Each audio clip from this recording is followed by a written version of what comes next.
kalibre. So gumawa tayo ngayon ng window type 1 HP.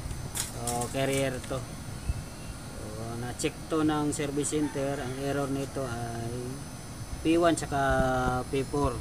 So ito yung problema, yung IPM nya tsaka yung SMD capacitor. So galing pa to ng San Pablo, sir, no?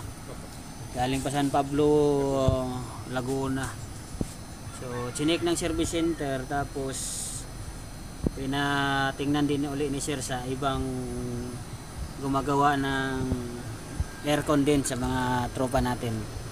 Kaya lang, so hindi rin na-solve kasi paiba-iba daw ang findings findings compressor or board, kaya nalito na si sir.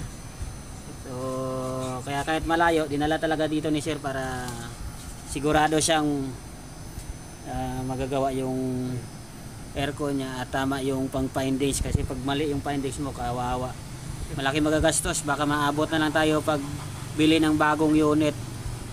So kaya ito ngayon gumagana na to, malamig na, observe na lang namin to. So ito yung pinalitan natin, tapos yung mga SMD hindi na natin napakita kasi nagmamadali tayo. So ayos, observe na lang.